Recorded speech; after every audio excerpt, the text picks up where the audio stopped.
por indicación prudencial de María Teresa, lo vamos a presentar dentro de un contexto, porque si no, difícilmente se puede entender. Ese contexto es el que el magisterio de la Iglesia llama la Revolución Mundial Anticristiana. Entonces, primero vamos a explicar este proceso llamado la Revolución Mundial Anticristiana.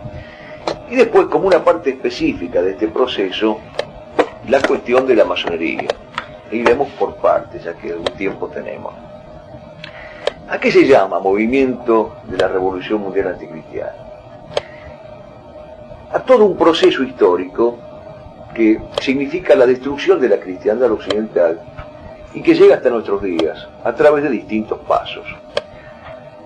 Ese proceso histórico empieza de un modo difuso, genéricamente hablando, en el siglo XIV y sigue hasta nuestros días, que ya estamos en el siglo XXI. Pero para poder entender ese proceso que empezaría en el siglo XIV y que sí, ciertamente llega hasta nuestros días, tenemos que encontrarles algunas explicaciones a los hechos, porque de lo contrario, así como lo acabamos de retratar o de describir, mucho no se va a entender.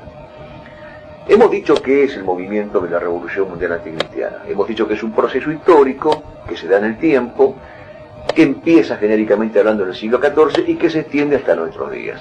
Pero queremos saber cuáles fueron las causas por las cuales se produjo este movimiento que terminó destruyendo la cristiandad, terminó destruyendo al occidente, terminó deteriorándolo y que en nuestros días ha llegado a un punto que parece ser, lamentablemente, en el que ya no hay más regreso, no hay más retorno. Vamos a dar 5 explicaciones de este proceso, de por qué ocurrió este proceso. A una explicación la llamaremos moral y antropológica. A la segunda explicación la llamaremos filosófica. A la tercera, histórica. A la cuarta, política. Y a la quinta, teológica. Son 5 explicaciones convergentes. Por supuesto que estas 5 explicaciones son didácticas, es decir, no vayan a creer ustedes que en este largo proceso histórico que ya lleva 6 largos siglos, efectivamente se presentaron de este modo, bajo el nombre de explicación filosófica, explicación histórica o explicación política. Es una denominación que traemos a colación nosotros para poder entender las causas que explican este proceso histórico. ¿Cuál sería entonces la primera explicación, la de orden antropológico, la de orden antropológico y moral? La explicación es la siguiente. Yo puedo decir que el hombre es un ser real. Estamos hablando de antropología. Puedo decir que el hombre es un ser real, un algo. Y también puedo decir que el hombre es un ser animal, puesto que tiene funciones en común con los animales. Y también puedo y debo decir que el hombre es un ser racional. Y todas estas definiciones son correctas mientras la remate con un estrambote diciendo el hombre ciertamente es un algo, es un ser real, es un ser animal, es un ser racional, pero también es un ser sobrenatural. Es una unidad jerárquica y concorde, donde las formalidades inferiores o subalternas se van escalonando jerárquicamente, se van escalonando sinfónicamente, armónicamente, hasta que rematan en un vértice que hacen que el hombre sea una criatura hecha a imagen y semejanza de Dios. Esta concepción del hombre, esta concepción jerárquica, esta antropología, en virtud de la cual el hombre es esta escalera jerárquica de lo real, lo animal, lo racional, lo sobrenatural, fue rota violentamente a partir del siglo XIV. Y se produce desde el punto de vista antropológico una inversión de los bienes. Todo aquello que debía estar subalternizado a lo principal se revela contra lo principal. De resultas, se le da, antropológicamente hablando, más importancia a aquello que hace antropológicamente a la faz puramente real del hombre, o puramente animal, o en el mejor de los casos puramente racional, y se descuida la parte sobrenatural cuando no se niega la parte sobrenatural. Estamos usando la palabra parte entre comillas, ya que antropológicamente hablando no podemos decir con rigor filosófico que el hombre tenga partes. A lo sumo podríamos decir que hay facultades en el hombre, o rango, pero no parte, pero para que se entienda lo que queremos decir. Entonces, a efectos de que se entienda, decimos lo siguiente: las partes inferiores o subalternas del concepto antropológico se rebelan contra la parte principal o la parte superior. Ahora, esta rebelión de las formalidades inferiores contra la formalidad principal o superior, esta rebelión no se da sin consecuencias, no es una rebelión que se dé en este proceso de la Revolución Mundial Anticristiana sin ulterioridades o sin efectos malignos. Por el contrario, cada vez que lo inferior se rebela contra lo superior, se produce una ruptura del orden jerárquico. Incluso esto lo podemos percibir en cualquier otro orden que no sea el antropológico. Si en la iglesia se rebelaran los monaguillos contra el párroco, los párrocos contra el obispo, o los obispos contra los papas, estaríamos ante la destrucción del sentido jerárquico. Exactamente esto fue lo que pasó en la antropología. La antropología fue deshecha, fue desnaturalizada, fue pervertida, porque aquello que en el hombre está hecho para obedecer, quiso mandar el componente real, el componente animal, el componente racional, en contra del componente o de la facultad sobrenatural del hombre. El efecto o el resultado o el corolario que esto produjo fue nefasto. ¿Por qué fue nefasto? Porque en el hombre jerárquicamente entendido, en la criatura jerárquicamente considerada, la inteligencia de ese hombre está regida por una virtud que se llama la prudencia para alcanzar la verdad, y la voluntad por una virtud que se llama fortaleza para alcanzar el bien, y la sensibilidad por una virtud que se llama templanza para alcanzar la belleza. Cuando en el hombre cada una de estas partes o facultades está dirigida por una virtud para alcanzar un fin específico, en el hombre prevalece la justicia. Se dice que el hombre es justo precisamente cuando su inteligencia busca la verdad de la mano de la prudencia, su voluntad, el bien de la mano de la fortaleza, su sensibilidad, la belleza de la mano de la templanza. Entonces el hombre sería justo. Pero si yo desordeno, desorbito, quebranto, si yo deliberadamente subvierto, invierto, doy vuelta o pongo todos patas para arriba, ya no tengo más justicia, ya no tengo más prudencia, no tengo más fortaleza, no tengo más templanza, no tengo más vida virtuosa. Entonces vuelvo a repetirle, desde el punto de vista antropológico, lo que pasó fue esto, y esta es la explicación moral y o antropológica que nos permite entender por qué hablamos de un proceso de la Revolución Mundial Anticristiana. Porque esto fue lo que se quiso para el hombre una vez rotas las bases de la cristiandad. Lo que se quiso para el hombre ya no fue su condición creatural, hecha imagen y semejanza del Creador. Lo que se quiso fue un hombre rebelado contra Dios. Un hombre sin virtudes, un hombre sin prudencia, sin fortaleza, sin templanza, un hombre sin justicia. Esta sería la explicación antropológica de lo que ha sucedido. Pero yo les había prometido esbozar 5 explicaciones, para detenernos en una, que es la que constituirá el tema específico de esta noche. Hay una segunda explicación que podemos llamar ya no antropológica, sino filosófica. Y esta explicación es la que nos proporciona el saber, el informarnos, el tomar conciencia del hecho de que desde este mismo siglo XIV que estamos poniendo como hito de marcador, como una especie de antes o después, empiezan a aparecer una serie de escuelas o de posiciones filosóficas que también conspiran contra la verdad, contra el bien y contra la belleza. Empieza a aparecer, por ejemplo, el subjetivismo, es decir, es más importante lo que a mí me parece y las cosas como a mí me parecen que la cosa en sí, el objeto en sí. El sujeto empieza a prevalecer por sobre el objeto, con lo cual se pierde la objetividad de las cosas, puesto que el drama del subjetivismo es que las cosas ya no son lo que son, sino que son como a mí me parecen.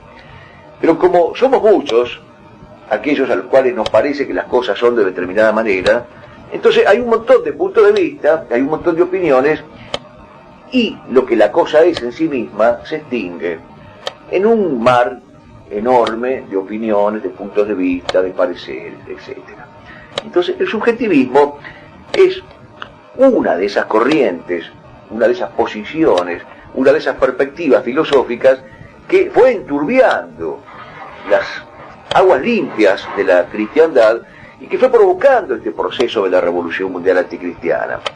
No ha sido la única corriente. Junto con el subjetivismo tendríamos que destacar el racionalismo. El racionalismo consiste en la primacía de la razón o de la gnosis de espaldas a la fe. La razón ya no admite ser iluminada por la fe ya no tiene más ningún papel que cumplir aquí. Entonces, la razón se insubordina, la razón se autonomiza, se independiza, pero lo que es más grave, aunque es un poquito más difícil explicar esto, es que la razón, y este es el drama del racionalismo, se independiza no solamente de la fe, que alguien podría decir, bueno, se libró de la fe. No, lo más grave es que la razón se independiza, en el orden puramente natural, lo más grave, del intelectus, es decir, de esa capacidad cognoscitiva que tiene el hombre, que no se agota solamente en lo puramente discursivo, sino que va más allá, cala más hondo, y le permite al hombre ese conocimiento por intuición, que es el conocimiento propio de los poetas, propio de los místicos, de los profetas, propio de los inspirados. Entonces, el racionalismo niega todo este aspecto riquísimo del conocimiento humano. El racionalismo niega la ayuda de la fe, la tutoría de la fe, y tampoco esto se produce sin resultados nefastos, al igual que lo que decíamos en el orden antropológico. El subjetivismo por un lado y el racionalismo por el otro van haciendo mella en la concepción filosófica de la vida, del hombre, del mundo, de las sociedades. Pero subjetivismo y racionalismo tampoco son las únicas corrientes o perspectivas filosóficas que aparecen. Se van sumando otras. Una tercera que podríamos mencionar por la gravedad que tiene es el llamado criticismo. El criticismo, a la luz de su principal fundador, que ha sido Kant, consiste justamente en despojar a las cosas de su majestad natural, de su realeza natural, de su rango ontológico propio, y criticarlas, es decir, desmontarlas. Ser frente a las cosas todas, aún las más altas, las más dignas, ser irreverentes, ser insolentes. Este es el criticismo. Sumado al subjetivismo y sumado al racionalismo, indudablemente las consecuencias negativas se van agregando, se van incorporando, y el resultado no pudo ser muy feliz que digamos. Al subjetivismo, al racionalismo y al criticismo se le sumó el naturalismo.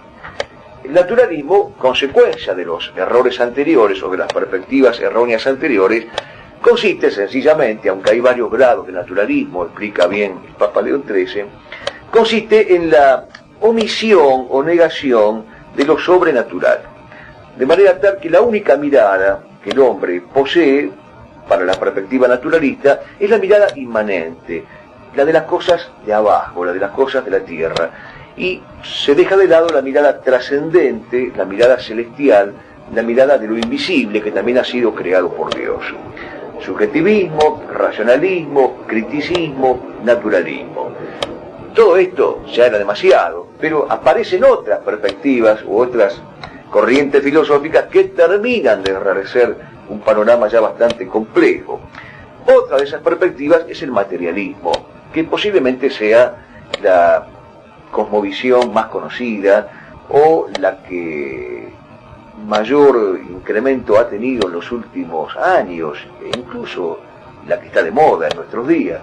El materialismo, aunque hay de varios tipos, consiste precisamente en la primacía de la materia por sobre el espíritu. Lo único que interesa a la mirada del materialista es ya no solamente lo inmanente, lo natural, sino aquello que es corpóreo, aquello que es visible, aquello que es terreno, dejando de lado cualquier mirada que esté más allá de lo puramente material.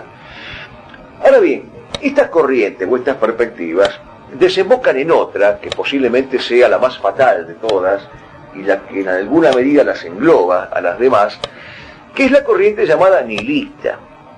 El nihilismo lo que hace es negar absolutamente todo, empezando por el ser, y afirma la primacía de la nada por encima del ser, así como la materia. estaría para los materialistas por encima del espíritu, así como lo inmanente para los naturalistas estaría por encima de lo trascendente, así para los nihilistas la nada es más importante que el ser. En su conjunto, estas perspectivas se fueron dando escalonadamente a lo largo de los siglos y tienen nombres propios. No vayan a creer ustedes que son puras abstracciones. Al contrario, si yo les menciono los nombres de los autores más destacados que han encarnado estas distintas posiciones filosóficas, ustedes seguramente los reconocerán y advertirán que efectivamente ocupan un lugar en toda la cultura moderna y contemporánea. Hablo, por ejemplo, de Lutero, de Descartes, de Kant, de Rousseau, de Hegel, de Marx, de Comte, de William James, de Spencer, de Sartre, de Marcuse. Podríamos ir sumando autores, pero digamos, estos son los más representativos, aquellos que nos indican que todas estas posiciones, todos estos puntos de vista filosóficos, todas estas perspectivas erróneas, tuvieron sus respectivas encarnaduras. Si no es que a alguien se le ocurrió ser subjetivista, o alguien criticista, o alguien naturalista, no, hubo cabezas de todas estas corrientes, cabezas de todas estas escuelas, y en su conjunto todas estas escuelas y posiciones y perspectivas filosóficas fueron socavando los cimientos de la filosofía realista que prevalecía en la cristiandad medieval. Entonces, esta sería una segunda explicación del proceso que hemos dado en llamar con el magisterio de la Iglesia el movimiento de la Revolución Mundial Anticristiana. Una explicación que hemos dado en llamar filosófica. Cabría una tercera explicación, recuerdan que habíamos prometido 5. Bien, a la tercera explicación la podemos llamar histórica. Posiblemente sea la más fácil de comprender porque es la que se presenta a sí misma del modo más sencillo. Una primera etapa de esta revolución mundial anticristiana, analizada desde el punto de vista puramente histórico, tuvo lugar con la aparición del nominalismo, del que ahora vamos a hablar un minutito para explicar de qué se trata. Pero a la etapa histórica del nominalismo que se da en el siglo XIV, le sigue otra etapa ya más conocida, que es la etapa renacentista, o simplemente Renacimiento. Al Renacimiento le sigue otra etapa histórica, que es la Reforma Protestante. A la Reforma Protestante le sigue otra etapa histórica, que es la Revolución Francesa. A la Revolución Francesa le sigue otra etapa importante, que es la Revolución Comunista. Y habría en este momento una última, o vaya a saber si es última o penúltima etapa de esta revolución mundial anticristiana, que se da en llamar a sí misma posmodernidad o globalización o nuevo orden internacional o nuevo orden mundial. Cada uno de estos pasos que yo les he señalado se dan en el tiempo y se dan en el espacio. El nominalismo se da en el siglo XIV, el Renacimiento se da en los siglos XV, en los siglos XVI, la Reforma también, siglo XVI, llega hacia el siglo XVII, la Revolución Francesa estalla en el siglo XVIII, la Revolución Comunista tiene antecedentes en el siglo XIX, estalla en el siglo XX, el nuevo orden mundial o la globalización o la posmodernidad se da en las últimas estribaciones del siglo XX, casi en la postrimería del siglo XX, y estaríamos viviendo ahora los coletazos de este último momento histórico que, como les digo, se puede denominar de varias maneras y que comúnmente se lo llama posmodernidad. Pero cada uno de estos pasos históricos ha sido en su momento un atentado contra el orden cristiano. Como no podemos hablar de cada uno de estos momentos, porque sería objeto de una charla aparte y mucho más larga, yo les voy a poner algunos ejemplos para que entiendan por qué en estos momentos está la semilla de la destrucción del orden cristiano. Y he elegido para poner como ejemplo el proceso que es el menos conocido de todo, que es el nominalismo. Porque del Renacimiento casi todos hemos escuchado hablar algo, lo mismo de la Reforma o de la Revolución Comunista, etc. Pero el nominalismo es un movimiento filosófico y cosmovisional menos conocido, pero igualmente muy peligroso. Se da, como les digo, en pleno siglo XIV, tiene algunos representantes que son muy destacados, por ejemplo, Occam o Marsilio de Padua, son para no complicar mucho esto con innúmeros nombres, son los más destacados, principalmente Ockham, Escoto, Marsilio de Espada. ¿Qué es lo que sostiene el nominalismo? El nominalismo sostiene que lo único real es lo individual, y en la medida en que es captado por la experiencia sensible. De manera tal que la naturaleza de la inteligencia ya no es más la naturaleza contemplativa. Acá ya no interesa más el intus legere, el leer adentro, el abstraer, el separar. Acá lo único que interesa es experimentar, es practicar. Lo único que interesan son los fenómenos. Y los fenómenos percibidos por mis sentidos externos. De manera tal que toda la ciencia queda reducida a una pura fenomenología y a una pura praxis, a una pura captación por los sentidos de los fenómenos que se me presentan y que se aparecen. Pero desaparecen las esencias, el orden natural, el orden sobrenatural. Todo eso es postergado, es minimizado, es ocultado, es barrido, dejado de lado, hasta que finalmente se lo rechaza de cuajo. El nominalismo tiene otra segunda característica, no menos grave que esta primera, y llamaríamos a esta segunda característica la del divorcio intencional. ¿El divorcio intencional entre qué? Bueno, entre el orden natural y el orden sobrenatural, entre la razón y la fe, entre la voluntad y la inteligencia, entre la acción y la contemplación, entre la realidad y el pensamiento. Claro, con tantos divorcios juntos, imagínense cómo han quedado los hijos. Y los hijos del nominalismo somos nosotros.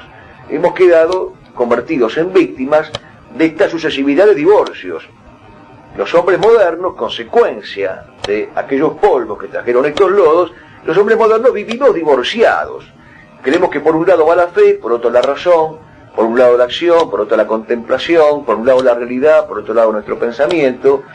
Somos, sin saber que somos, nominalistas.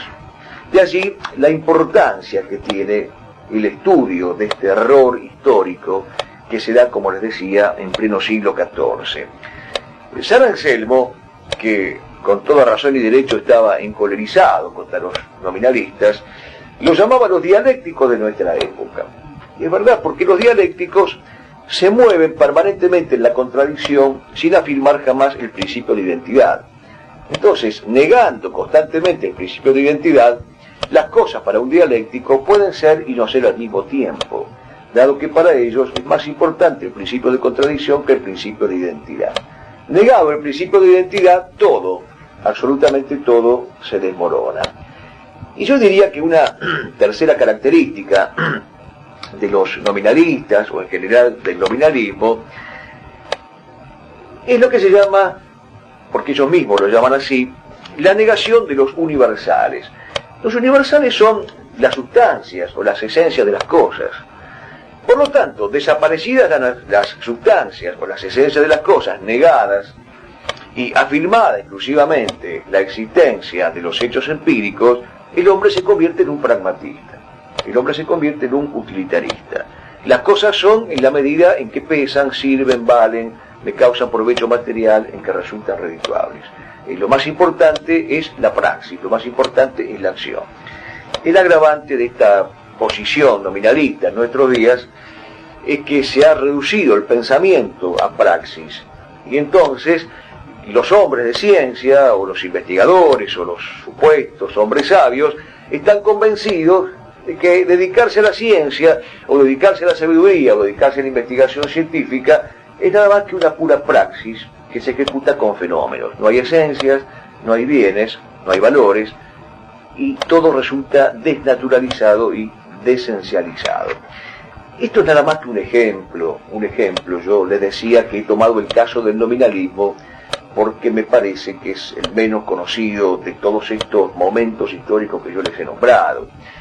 Pero también podríamos poner otro ejemplo que estaría en el otro extremo, porque el nominalismo es el primer escalón de esta escalera degradante, nefasta, queda lejos, si ustedes quieren, de nosotros. Pero podríamos poner un ejemplo concreto, el ejemplo reciente de la llamada posmodernidad o globalización.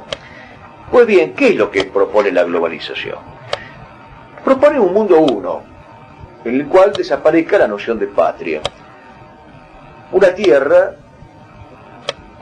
que es de un hombre abstracto, pero apátrida, en la que no hay fronteras, en la que no hay límites, en la que no hay contornos, y en la cual todo, absolutamente todo, es negociable, empezando por el mismo concepto de soberanía. Entonces desaparece la noción de soberanía nacional, desaparece la noción del arraigo, desaparece la noción de patria, y todas estas nociones que son vitales y que existían en la cristiandad medieval, son reemplazadas por la noción del mundo uno, del mundo global, de la gran aldea. Ahora, claro, yo estoy sintetizando a los efectos de poner un ejemplo práctico, pero sería interesante que esta ejemplificación se demorara un poquito más para que se viera la peligrosidad de este último momento que estamos viviendo. Por ejemplo, algunos ideólogos del mundo uno o algunos ideólogos de la globalización. Brzezinski es el autor de varios trabajos, pero principalmente de uno que se llama La Era Tecnotrónica. En este libro, este hombre, que fue en su momento asesor de Carter, propone lisa y llanamente la extinción de las nacionalidades y la extinción del cristianismo institucional, puesto que en la medida, dice Brzezinski, que pervivan los nacionalismos y el cristianismo, no se va a poder seguir adelante con el proyecto del mundo uno. Otro ideólogo, y que escribe permanentemente, incluso hoy mismo en La Nación, es Vargas Llosa. Vargas Llosa sostiene expresamente, ya no en sus novelas, sino en sus escritos periodísticos que le brotan a borbotones, ciertamente es un hombre que tiene pluma fácil, sostiene Vargas Llosa, y leo entre comillas, toda nación es una mentira. Por lo tanto hay que dejar de lado la mentira de la patria, la mentira de la nación, y abocarse a la construcción del mundo uno. Lo grave es que el mundo uno que proponen Vargas Llosa o Brzezinski no es un mundo uno en el que uno, valga la redundancia, pudiera decir, bueno, yo aquí la paso bárbaro, la paso bomba. No, ese mundo uno está manejado por los amos del universo único, que son los Estados Unidos, y aquellos ejes con los que Estados Unidos cuenta deliberadamente para cumplir sus fines, y está a la vista lo que ellos son capaces de hacer. Quieren invadir Afganistán, lo invaden; quieren invadir Irak, lo invaden; Haití, Perú, Venezuela, Panamá, Argentina, hacen lo que quieren. De manera tal que la gravedad de la construcción de este mundo uno es que en ese mundo uno, el país y el hombre no quedan librados a su decisión o a su voluntad particular, sino que quedan sometidos, quedan subsumidos, quedan expoliados, quedan esclavizados o llevados de las narices, por decirlo de algún modo elegante. No son estos los únicos ejemplos, son los más conocidos, pero algunos un poquito menos conocidos. Carlos Fuentes es uno de los ideólogos de la globalización. En México, en el coloquio de invierno, en el año 92, propuso lo siguiente: es necesario dejar de lado la nacionalidad y la religiosidad porque son tribus, y es riesgoso regresar a las tribus de la religiosidad y de la nacionalidad. Es decir, asocian la patria y asocian la iglesia a lo salvaje, a lo prehistórico, a lo cavernario, al atraso, a lo bárbaro, aquello que debe ser dejado de lado. Otro ejemplo, una comisión llamada Comisión Brandt, junto con el Club de Roma y el Banco Mundial, elaboraron un documento que es de mayor actualidad de lo que se suele creer, que se llama Ejercicio del Poder en el Hemisferio Occidental. Y este documento dice: conceptos tales como la hispanidad, el temor a la dependencia o el nacionalismo son los enemigos de la globalización. Vean qué demoníacamente inteligente enunciado que hacen de los enemigos del nuevo orden internacional. La iglesia no sirve, la hispanidad no sirve, el nacionalismo no sirve, nada que esté ligado a las glorias del occidente sirve en este mundo global. Es más, todo esto que construyó las bases de la civilización cristiana, todo esto tiene que ser destruido. Otro ejemplo también dentro de este tema de la globalización que estamos poniendo, y de mucha actualidad, es el de la desmovilización de las Fuerzas Armadas Nacionales. En el proyecto globalizador, las Fuerzas Armadas Nacionales son un obstáculo. Como son un obstáculo, los que practican la fe católica, o los que creen en la patria, o los que conforman una familia estable. Todo eso es enemigo del nuevo orden internacional. Y entonces lo que se procura es tener ejércitos que sean funcionales y dóciles a las indicaciones del nuevo orden internacional. De allí la preocupación de Bush o de quien sea, de que nuestras Fuerzas Armadas vayan a donde Estados Unidos les diga. Si tienen que ir a Irak, tienen que ir a Afganistán, a donde sea que les diga Estados Unidos. ¿Por qué? Porque la nación ya ha perdido lo que se llama hipótesis de conflicto propia. Las hipótesis de conflicto las determina Estados Unidos. Estados Unidos y el polo de la bondad, el eje de la bondad. Los que están fuera del eje de la bondad, que sería el resto del mundo, son el eje de la maldad, el eje del mal, que es necesario combatir. Entonces Estados Unidos es el que decide a dónde van nuestras Fuerzas Armadas y cómo tienen que estar equipadas y hasta cómo tienen que estar vestidas. Por eso han cambiado los uniformes y hasta han cambiado el sistema de insignias. Todo se ha hecho al estilo estadounidense. Un documento clarito al respecto es el elaborado por el presidente Bush padre. El presidente Bush padre elaboró un documento que se llama Los militares y la democracia, que fue publicado en 1990 en Washington por Lexington Book y está escrito por el famosísimo Kissinger y otro no tan famoso que es Oliver North. ¿Qué dice este documento? Pues dice que las Fuerzas Armadas americanas sirven como retaguardia del Pentágono y se burla de los símbolos nacionales, proponiendo sarcásticamente que abandonen los símbolos nacionales para acoplarse a la gran simbología globalizadora internacional. Entonces, a ver si repasamos lo que estamos diciendo para que no nos vayamos completamente del tema y de la comprensión del tema. Hemos hablado de una explicación que es antropológica, recuerda, y hemos hablado de una explicación que es filosófica, y de una explicación que es histórica, en la cual estamos. Pues bien, dentro de esta explicación histórica es que yo he puesto algunos ejemplos. El ejemplo del nominalismo, que estaría en el primer momento, el siglo XIV, y el ejemplo de la globalización o de la posmodernidad, que estaríamos viviendo justamente ahora, en estos días. Entonces nos quedan dos explicaciones por darle a este fenómeno. Una cuarta explicación que es política y una quinta explicación que es teológica. La cuarta explicación, que es la política, es la más fácil de entender. Este proceso de la revolución mundial anticristiana no hubiera sido posible, no sería posible, si no existieran fuerzas perfectamente organizadas y orquestadas, o digámoslo más sencillamente, si no existiera un motor que mantuviera en constante movimiento este proceso.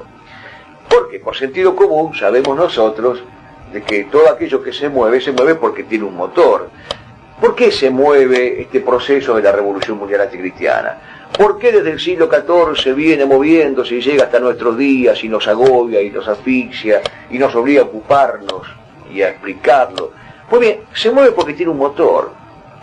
Desde el punto de vista político, el motor que viene moviendo este siniestro proceso es la masonería, que era justamente el tema específico y que es el tema específico de esta noche.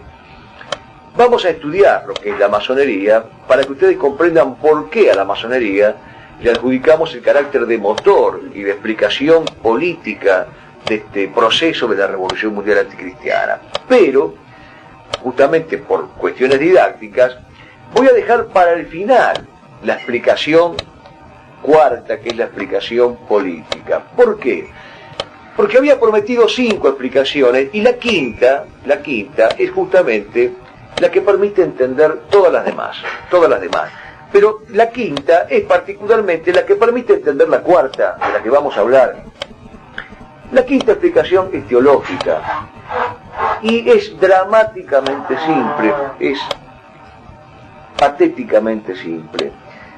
Esta explicación teológica consiste en tomar clara conciencia de que existe un odio a Dios, que los teólogos llaman el odium Christi, el odio a Cristo, un odio a la fe, un odium fidei, Entonces, este odio, alimentado por el demonio mismo, es el motor último, ya viéndolo con perspectiva sobrenatural, que permite entender todas las explicaciones que hemos dado nosotros.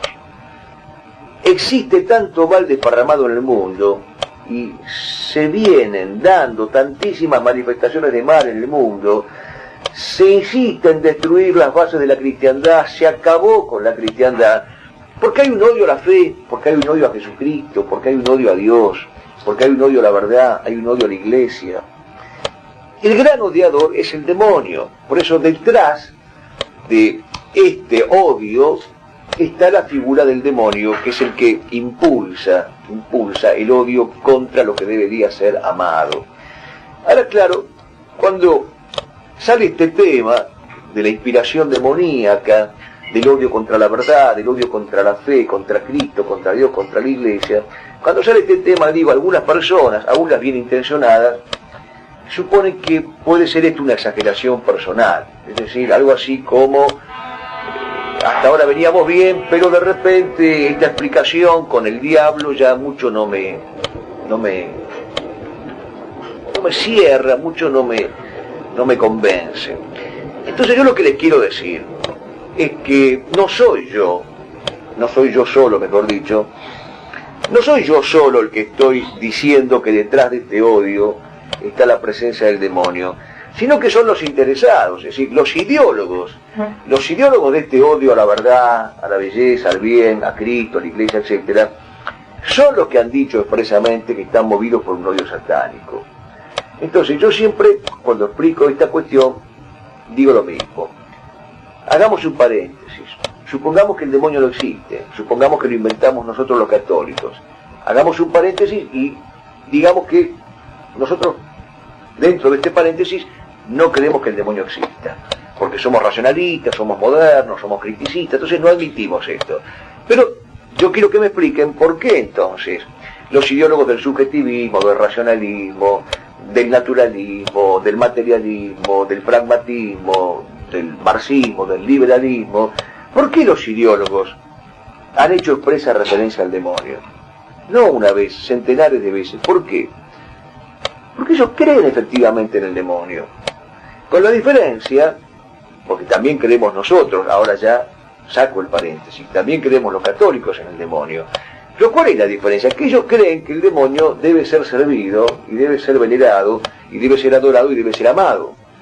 Mientras que nosotros creemos, como dice el apóstol San Pedro, que el diablo ronda como león rugiente, buscando a quien devorar, es resistirles firmes en la fe. Esa es la diferencia que nos separa.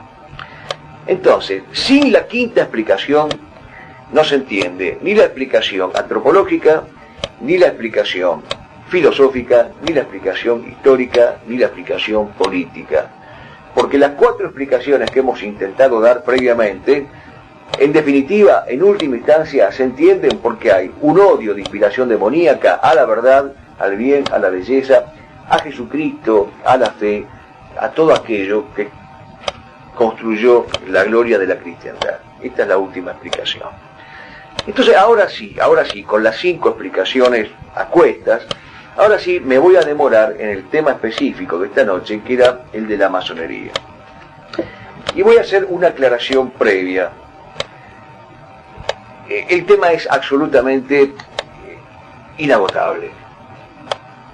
De modo que yo lo que voy a hacer simplemente es un machete.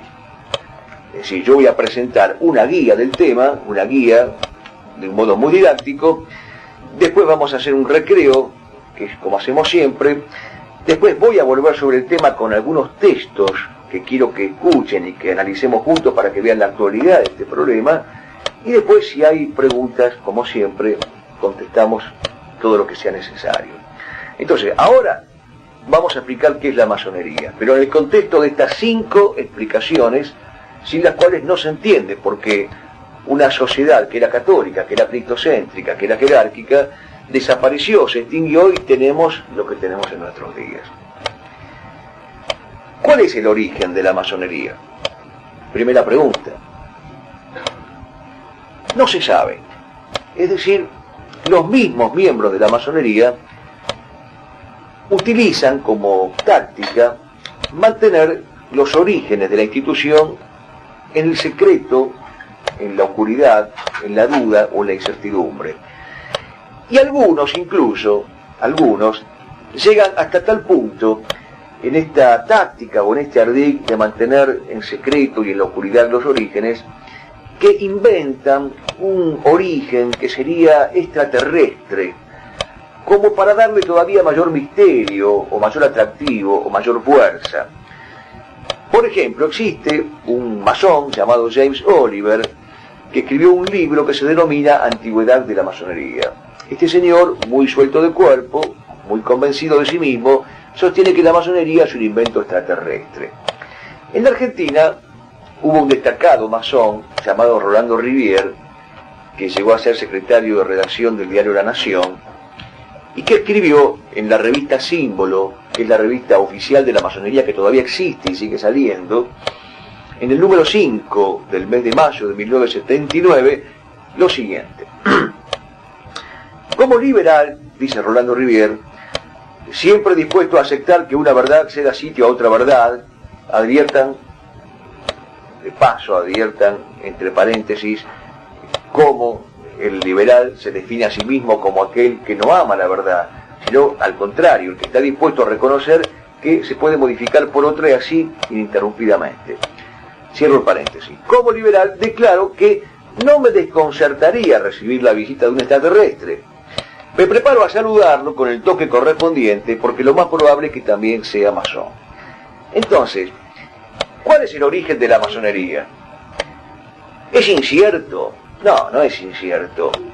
¿Es absolutamente indeterminado? No. ¿Es tan vacilante? Tampoco. No. Es un ardid de los masones el querer hacernos creer que la masonería es tan importante que no tendría un origen humano, sino un origen extrahumano y extraterrestre. Entonces, ahora que hemos puesto al descubierto la maniobra, veamos la realidad. La masonería tiene un origen muy probable y un origen seguro. El origen muy probable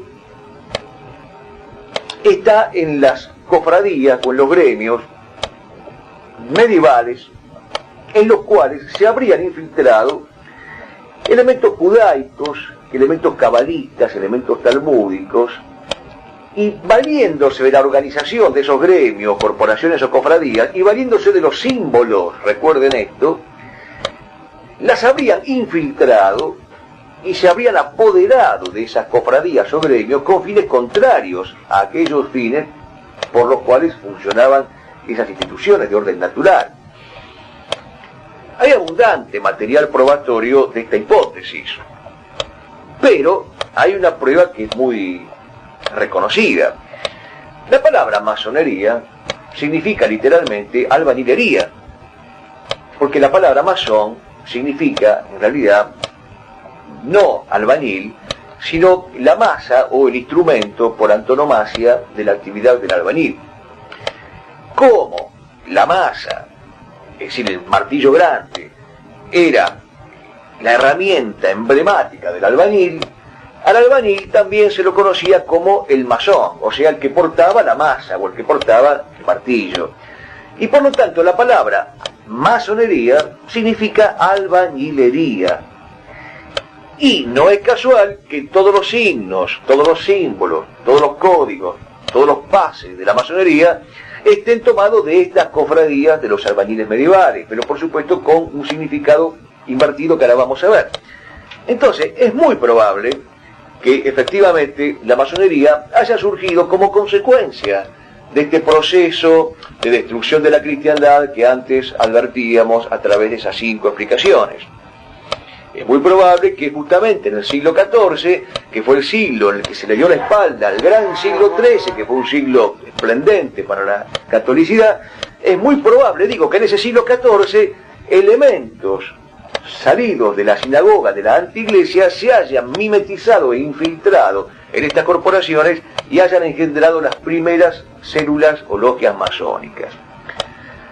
Pero yo les decía que así como hay un origen muy probable que es este, y un origen ignoto o hermético que hay que dejar de lado porque es propaganda masónica, Hay un origen indudable, hay un origen cierto, que es el origen oficial. Yo puedo reírme del origen pretendido. La masonería fue creada por extraterrestres. Puedo considerar seriamente el origen hipotético, pero no puedo desconocer el origen oficial o formal. La masonería se da a conocer públicamente al mundo el 24 de junio del año 1717. El primer presidente o gran maestre de la masonería es el señor James Anderson. Se funda en Inglaterra bajo el reinado del rey Jorge II. A esta masonería, oficial o formal, los masones la llaman masonería operativa o masonería constructiva o corporativa. Y a la masonería que viene después de la creación oficial, que hasta el día de hoy la llaman masonería moderna o también masonería filosófica o masonería especulativa. Todo esto es la presentación formal y oficial que la masonería hace de sí misma. De manera tal que aquí ya no cabe ni la ironía del origen extraterrestre, ni el signo de interrogación del origen probable, sino la certidumbre documentada históricamente de que en Inglaterra, ¿en qué otro país podía aparecer semejante creación? En Inglaterra, bajo el reinado de Jorge II, se creó